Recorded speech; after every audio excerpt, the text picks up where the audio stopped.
करते हैं क्या क्या चीजें हमने कंप्लीट कर दी और क्या क्या चीजें कंप्लीट करनी बाकी है। सबसे पहले मैं आया, मैंने आपको बेसिक इकोनॉमिक्स समझाई थी कि आखिरकार बेसिक इकोनॉमिक्स क्या होती है, बेसिक इकोनॉमिक्स क्या होती है, ठीक है। इकोनॉमिक्स की बेसिक डेफिनेशंस क्या होती है, टाइप्स क्या होते हैं, क्लासिफिकेशन क्या होते हैं, उन सब के बारे में हमने डिस्कशन कर लिया। बेसिक इकोनॉमिक्स में क्या होते हैं, इकोनॉमिक्स के टाइप्स क्या होते हैं, इकोनॉमिक्स के टाइप्स क्या होते हैं, इकोनॉमिक्स का क्लासिफिकेशन कैसे होता है, क्लासिफिकेशन कैसे होता है, वो सब चीज हम पढ़ चुके हैं, ठीक है। अब मैंने बताया था कि भाई कोई भी इकोनॉमिक्स है उस चीज के अंदर आय या व्यय के ऊपर डिपेंडेंसी होती है, आय या व्यय के ऊपर डिपेंडेंसी होती है। और आय क्रिएशन किसी भी देश में जब आय क्रिएशन होती है, एक देश में आय, एक देश में जो आय होती है वो किस चीज पर निर्भर करती है, एक देश में जो आय होती है वो किस चीज पर निर्भर करती है, सब वो निर्भर करती है क्षेत्र पर, क्षेत्र पर बात करती है, क्षेत्र पर।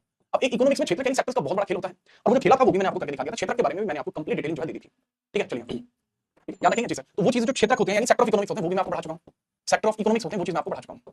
अब सेक्टर ऑफ इकोनॉमिक्स यानी क्षेत्र को पढ़ने के बाद आपने आय तक, आय का जो क्रिएशन था वो तो आपने सीख लिया, आय का जो क्रिएशन था वो तो आपने सीख लिया, लेकिन आय के क्रिएशन के बाद जो सबसे बड़ा चीज आपको, सबसे बड़ा आइटम आपको यहां देखने को मिलता है वो हम देखते हैं। देखो सेक्टर ऑफ इकोनॉमिक्स के बाद जो सबसे बड़ी चीज हमें देखने को मिलती थी वो देखने को मिलती थी राष्ट्रीय आय, राष्ट्रीय आय। अब राष्ट्रीय आय ये हम पढ़ चुके हैं, पढ़ चुके नहीं पढ़ चुके, जी सर राष्ट्रीय आय हम पढ़ चुके हैं। राष्ट्रीय आय के कुछ अपने फैक्टर्स होते हैं जिसके अंदर आपके जीडीपी वगैरह शामिल होता है, जीएनपी वगैरह शामिल होता है, एनएनपी वगैरह शामिल होता है और एनडीपी वगैरह शामिल होता है। अब ये चारों चीजें हम पढ़ चुके हैं, ठीक है। अब इन सब के बाद आपके कुछ अन्य तथ्य बचते हैं, ठीक है, यानी राष्ट्रीय आय से संबंधित या जीडीपी से संबंधित कुछ आपके प्रमुख तथ्य देखने को मिल जाते हैं, उसके बारे में हम डिस्कशन करने वाले हैं। तो आज की क्लास का जो बेसिक टॉपिक होने वाला है वो some important factors related to GDP, some important factors related to GDP, some important factors related to GDP, related to GDP, सकल घरेलू उत्पाद से संबंधित कुछ प्रमुख तथ्य, इंपोर्टेंट फैक्टर्स ऑफ जीडीपी, ठीक है, ये इंपोर्टेंट फैक्टर्स ऑफ जीडीपी, ठीक है। चलिए इसको सकल घरेलू उत्पाद के, सकल घरेलू उत्पाद के, उत्पाद के मुख्य अवयव देख लीजिए, अवयव वगैरह देख लीजिए जो इस चीज से बेसिकली रिलेट करते हैं। तो इसमें सबसे पहले क्या आइटम आप देखेंगे, नीलेश का कहना है सर मुजरा करने वाले मिले थे इटालियन पार्क में कोई बात नहीं, संडे बहुत अच्छा रहा। हाँ भाई मेरा संडे नॉर्मल रहा, मैंने आप लोगों के लिए रील्स अपलोड की थी और मैंने मुझे नहीं किया था इंस्टाग्राम, संडे बहुत अच्छा रहा। हाँ भाई मेरा संडे नॉर्मल रहा, मैंने आप लोगों के लिए रील्स अपलोड की थी और मैंने मुझे नहीं किया था इंस्टाग्राम पे, मैंने कुछ ऐसे मुद्दे उठाए इंस्टाग्राम पे जिनके ऊपर आप लोगों का ध्यान जाना जरूरी है। हे पार्थ, बहुत दिन बाद आपको देखकर मुझे अच्छी अनुभूति हुई, बहुत दिन बाद मैं पार्थ को देख रहा हूँ क्लास में, बहुत बढ़िया भाई पार्थ, राम राम भाई राम राम। ओके भाई सचिन स्वागत है आपका, ठीक है। चलिए स्टार्ट कर रहा हूँ टॉपिक को बिना परेशानी के, आगे बढ़िए। आपको किसी प्रकार का डाउट होता है वो बता सकते हैं, वरना हम क्लास को स्टार्ट करेंगे, ठीक है भैया। तो सबसे पहले आप समझिए कि जीडीपी आपने पढ़ लिया। अगर हम बात करें जीडीपी की डेफिनेशन क्या होती है, जीडीपी की जो परिभाषा है वो आप सभी को पता है, हल्का सा फिर भी रिकॉल कर देता हूँ। एक देश की सीमा में, एक वित्तीय वर्ष में, एक देश की सीमा में, सीमा में एक वित्तीय वर्ष में उत्पादित, एक वित्तीय वर्ष में उत्पादित वस्तु व सेवा का मौद्रिक मूल्य, वस्तु व सेवा का मौद्रिक मूल्य, मौद्रिक मूल्य, वस्तु व सेवा का मौद्रिक मूल्य क्या कहलाता है, वस्तु व सेवा का मौद्रिक मूल्य क्या कहलाता है सर, वस्तु व सेवा का मौद्रिक मूल्य है वो जीडीपी कहलाता है, वो जीडीपी कहलाता है। लेकिन सर जीडीपी के दो टाइप होते हैं, देयर आर कई टाइप होते हैं भाई, ठीक है, लेकिन मेजरली अगर हम देखें, मेजरली अगर हम देखें इसके दो टाइप्स होते हैं। तो जीडीपी को हम दो तीन भागों में अलग अलग हिस्से पे विभाजित कर सकते हैं। इसका पहला क्लासिफिकेशन देखिए, जीडीपी को दो हिस्सों में विभाजित किया जा सकता है, ठीक है। एक होती है रियल जीडीपी और एक होती है नॉमिनल जीडीपी, एक होती है रियल जीडीपी और एक होती है नॉमिनल जीडीपी, ठीक है। नॉमिनल और एक रियल जीडीपी होती है, ठीक है। सबसे पहले आप लिखेंगे रियल जीडीपी, रियल जीडीपी, वास्तविक जीडीपी इसको बोलते हैं, वास्तविक जीडीपी इसको बोलते हैं, वास्तविक जीडीपी। वास्तविक जीडीपी आखिरकार होती क्या है, मतलब एक ऐसी जीडीपी, किसी देश की वो जीडीपी, एक ऐसी जीडीपी जो किसी बेस ईयर पर निर्भर करती है, जो किसी बेस ईयर पर निर्भर करती है, वो जीडीपी क्या कहलाती है, वो कहलाती है रियल जीडीपी। वह जीडीपी जो किसी बेस ईयर पर निर्भर करती है, जीडीपी जो किसी बेस ईयर पर निर्भर करती है, और निर्भर करती है, निर्भर करती है। वर्तमान में बेस ईयर 2011-12 है, वर्तमान में बेस ईयर 2011-12 है, वर्तमान में बेस ईयर 2011-12 2011-12 है। मतलब अब हम जो रियल जीडीपी निकालेंगे तो उसमें हम तुलना करेंगे 2011-12 की तुलना में हम जीडीपी के अंदर कितना सुधार लेके आ पाए हैं, तो वो चीज हमारी रियल जीडीपी, वास्तविक जीडीपी कहलाएगी। एक जीडीपी जो होती है आपकी उसको बोलते हैं नॉमिनल जीडीपी, नॉमिनल जीडीपी, इसको नाम मात्र जीडीपी बोला जाता है, इसको नाम मात्र जीडीपी बोला जाता है, इसको नाम मात्र जीडीपी बोला जाता है। अब नाम मात्र जीडीपी कैसी जीडीपी होती है, वह जीडीपी जो वर्तमान वर्ष पर निर्भर करती है, वह जीडीपी जो केवल वर्तमान वर्ष पर निर्भर करती है, जो केवल वर्तमान वर्ष पर निर्भर करती है, वर्तमान वर्ष पर निर्भर करती है, निर्भर, वो हमारी नॉमिनल जीडीपी कहलाती है। अच्छा सर एक देश की जीडीपी अगर हमें याद करनी है तो कौन सी जीडीपी जो है वो मोस्ट एप्रोप्रिएट होगी। मेरे बच्चे अगर आप किसी देश की जीडीपी याद करना चाहते हैं तो रियल जीडीपी उसके लिए मोस्ट एप्रोप्रिएट है। रीजन क्या है, देखो जब आप कोई वास्तविक जीडीपी निकालते हैं तो उसके अंदर तुलना कर सकते हैं किसी दूसरे ईयर से, तो उसमें हमें पता चल जाता है कि हमारी भाई जीडीपी है। अच्छा ये बताओ आपके नंबर आए, आपके नंबर आए 100 में से 85, ये अच्छे नंबर है बुरे नंबर, अच्छे नंबर है सर, ठीक है कोई दिक्कत नहीं। अच्छा अब मैं आपको बताऊं आपकी क्लास के अंदर 20 बच्चे हैं, ठीक है, जिसमें से सभी बच्चों के नंबर 90 से ज्यादा है, आपके नंबर 85 है, क्या आपके नंबर अच्छे हैं, नहीं सर। अब हमारे नंबर अच्छे नहीं है क्योंकि पूरी क्लास के नंबर जब 90 से ज्यादा है तो हमारे 85, तो हमारे नंबर बेकार। तो इसमें क्या चीज आई, तुलना की अवधारणा। तो यदि तुलना की जाती है तो एग्जैक्ट रिजल्ट का पता लगना जो है वो थोड़ा आसान हो जाता है। तो वही चीज आपको यहां देखने को मिली, वास्तविक जीडीपी में तुलना की जाती है, जिस तुलना से हम पता लगा सकते हैं कि हमारे देश ने जीडीपी में विकास की है या नहीं किया। नॉमिनल जीडीपी में ऐसा नहीं होता, उसमें सिर्फ आप एक वर्ष के जो डेटा है उसके ऊपर बात करते हैं। नोट कीजिए, आगे बढ़ते हैं।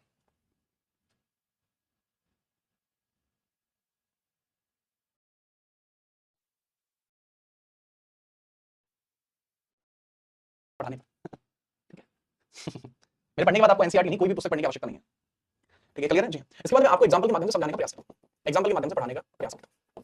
ठीक है, एग्जांपल किस चीज के बारे में दे रहा हूं, रियल जीडीपी और नॉमिनल जीडीपी में अंतर क्या होता है, real GDP versus nominal GDP, nominal GDP. ठीक है भाई, ठीक है। यहां लिखी मैंने वर्ष, यहां मैंने लिखा वस्तु क्वांटिटी, यहां मैंने लिखा वस्तु का प्राइस, प्राइस कीमत क्या है, यहां मैंने लिखा नॉमिनल जीडीपी, यहां मैंने लिखा रियल जीडीपी।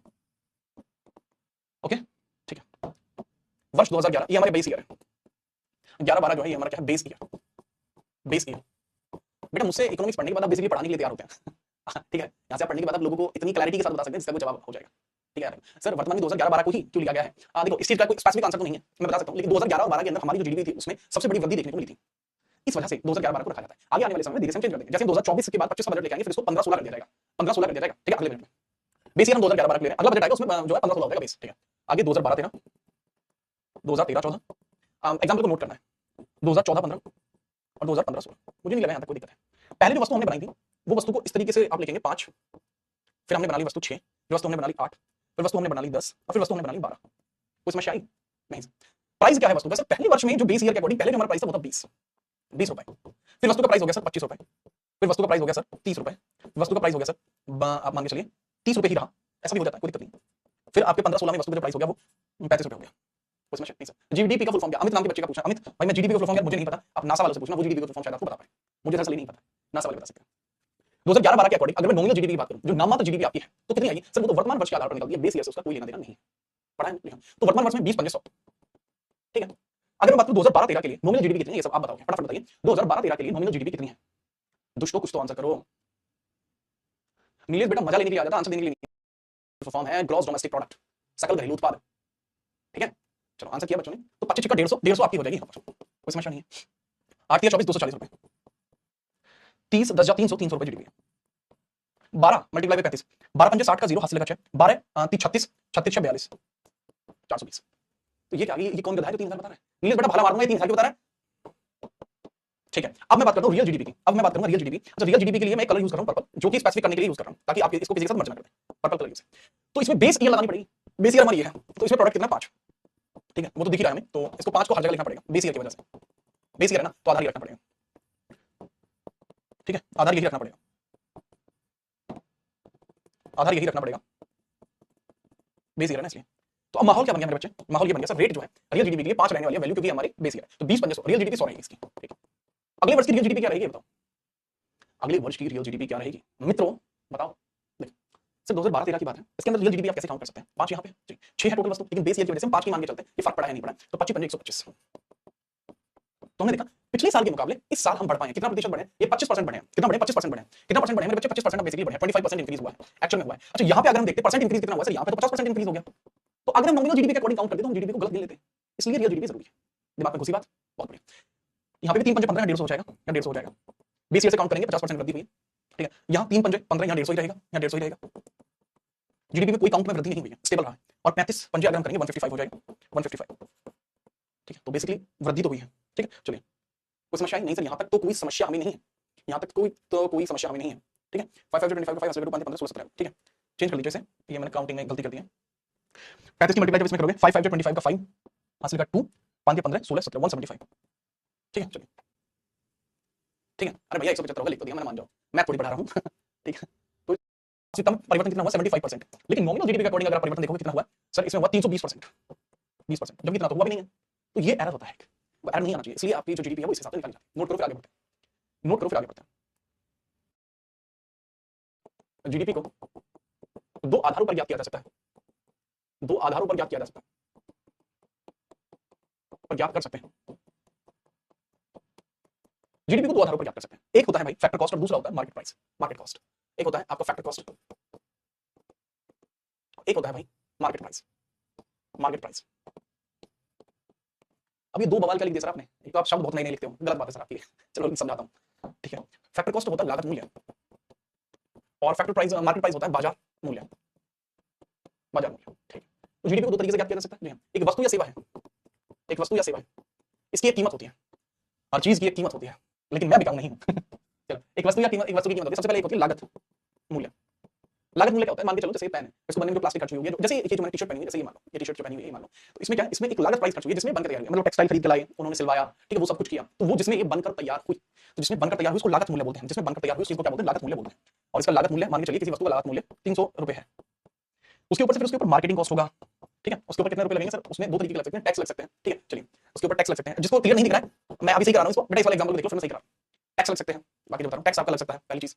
दूसरा, जब आप मार्केट के अंदर लेके जाते हो, अपना मार्जिन भी लगाते हो, कि बेचना भी तो है, फायदा भी तो कमाना है, मार्जिन भी लगाते हो, फायदा भी तो कमाना है, उसे मान के चलो 50 रुपए, तो मार्केट प्राइस कितना हो गया इसका? मार्केट प्राइस, मार्केट में जाके आप इसको कितने का खरीद पाओगे?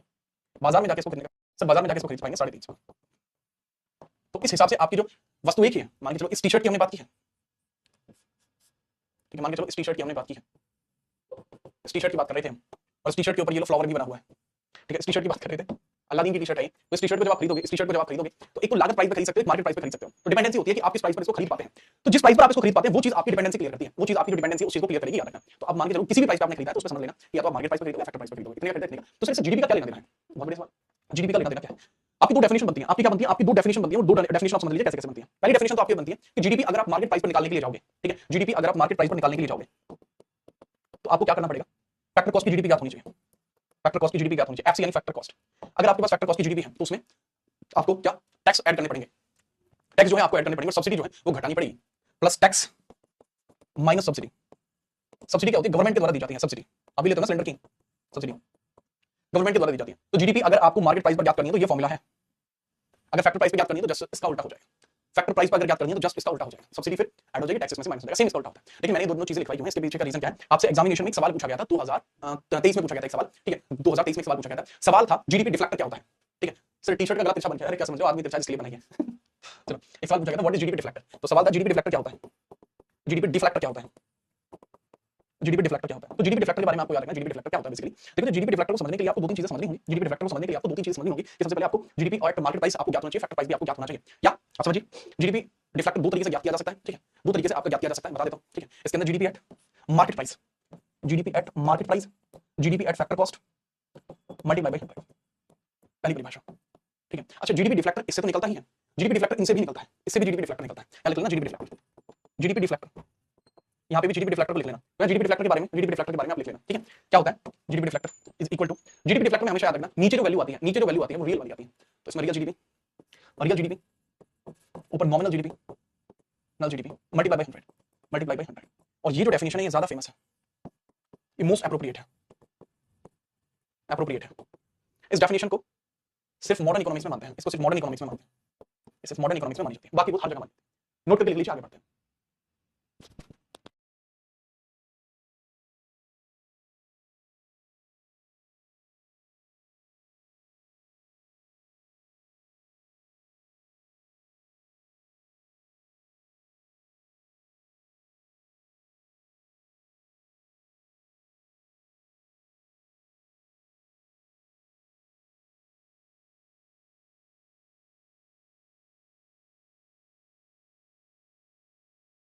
क्लियर भाई?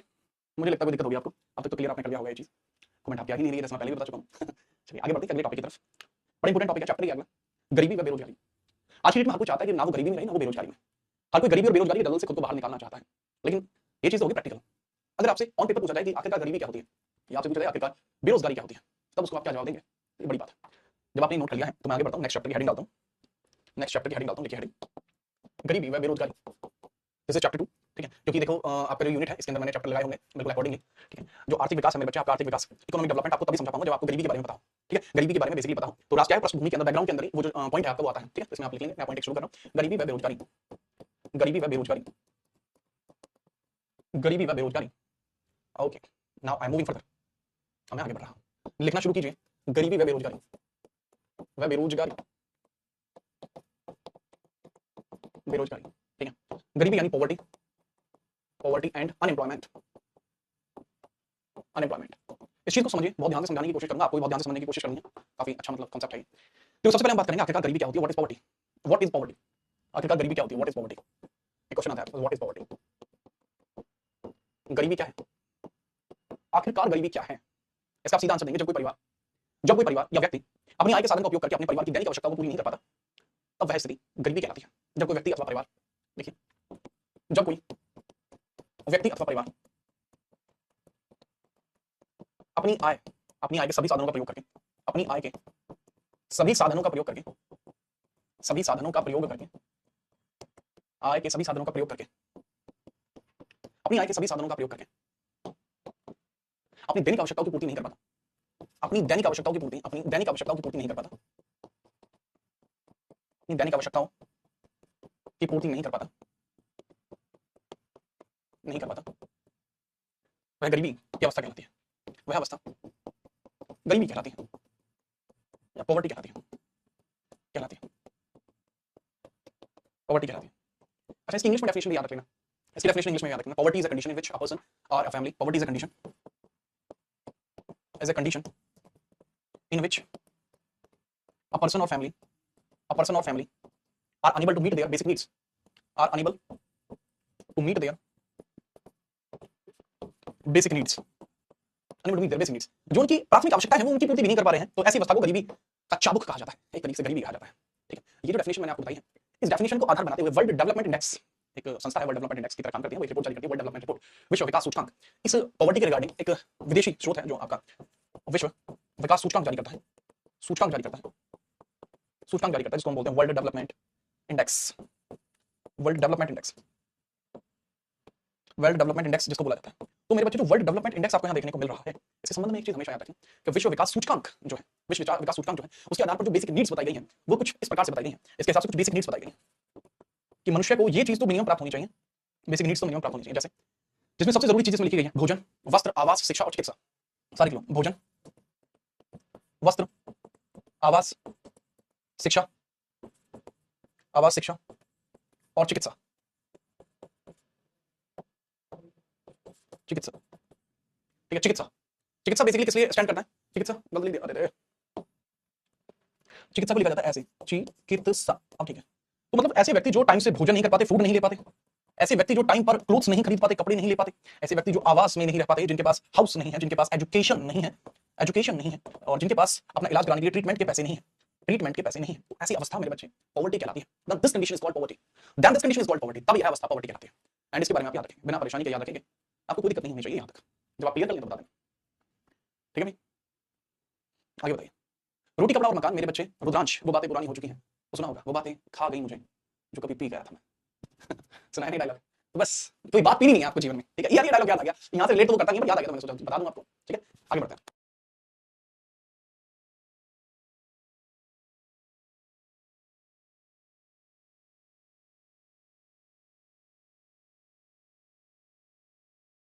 सुनिए ना, वो बातें खा गई हमें जो कभी पी गए थे बातें चलो आगे बढ़ते हैं। देखो, पॉवर्टी के बारे में बात करूं तो going to be very honest, poverty को दो तीन अलग अलग टाइप से डिफाइन किया जा सकता है, तो लिख लीजिए पॉवर्टी को अलग अलग प्रकार से कैसे डिफाइन कर सकते हैं।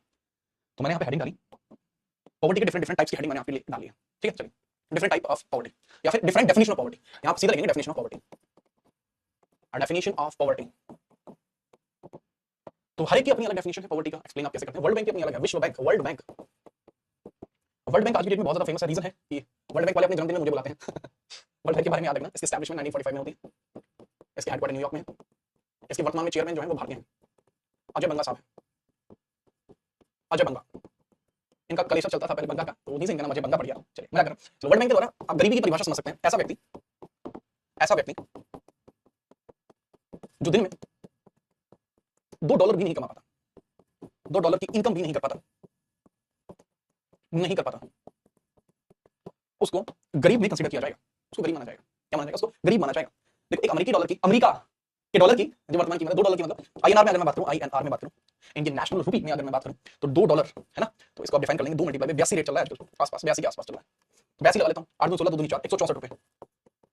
तो क्या सुबह से आपने 164 रुपए कमाए? मैं अपनी बताऊं तो भाई मेरी जेब में तो अभी सिर्फ 64 है, 64 भी मुझे पता नहीं पूरे हैं नहीं है, लेकिन अगर आप 164 रुपए कमा पाए हैं तो फिर ऐसी स्थिति में आप गरीब नहीं है, ठीक है। चलिए, ये मत पूछना सर आप कितने कमाए, कि भाई मेरी जेब में तो फिलहाल 64 रुपए भी नहीं है, ठीक है। देखिए, आगे बढ़ते हैं और बात करते हैं एक दूसरी डेफिनेशन के बारे में, जो एक डेफिनेशन आपको देखने को मिलती है, वीएम तथा एन रथ फार्मूला, वीएम तथा एन रथ फार्मूला, 1971 में डेफिनेशन आई थी, वीएम तथा एन रथ फार्मूला, वीएम तथा एन रथ फार्मूला, फेमस है, कभी हल्के में ले रहे हो आप, 1971 में आया था, ठीक है। इससे रिलेटेड कई बार आपसे सवाल पूछे जाते हैं, तो आप इसका जवाब देंगे वीएम तथा एन रथ फार्मूला का। ये प्राप्त भोजन के आधार पर इसमें डेफिनेशन दी जाती है, प्राप्त भोजन के आधार पर इसमें डेफिनेशन दी जाती है, भोजन प्राप्ति के आधार पर, भोजन प्राप्ति के आधार पर आधार पर। ये किसके आधार पर थी? वर्ल्ड बैंक के द्वारा गरीबी, ये आय के आधार पर थी, आय प्राप्ति, भोजन प्राप्ति के आधार पर। क्या रखना? शहरी या ग्रामीण क्षेत्रों में, शहरी या ग्रामीण क्षेत्रों में डेली यदि 2400 कैलोरी प्राप्त नहीं होते तो गरीब होने की परिकल्पना की जा सकती है। मैंने क्या बताया? शहरी अथवा ग्रामीण क्षेत्रों में, शहरी अथवा ग्रामीण क्षेत्रों में ऐसे व्यक्ति जो प्रतिदिन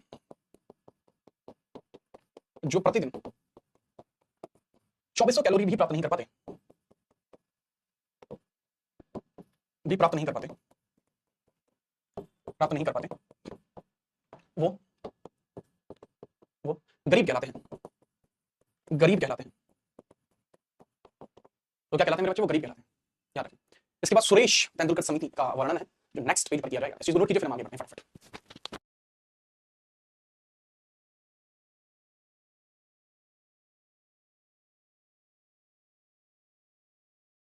याद रखेंगे आप, भूलेंगे तो नहीं,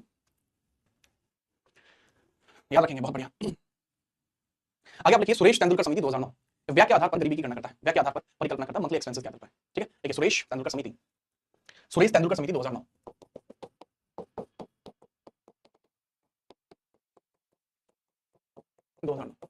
यह है मासिक व्यय, यह है व्यय के आधार पर गरीबी की परिकल्पना करता है, गरीबी की परिकल्पना करता है, परिकल्पना करता है, करती है क्योंकि समिति है ना भाई, समिति तो फेमिनिन जेंडर में आएगी ना, समझे। तो इसके अंदर हम व्यय के आधार पर देखेंगे, पॉवर्टी बेस्ड ऑन एक्सपेंस। समझे कि नहीं समझे? समझे कि नहीं समझे?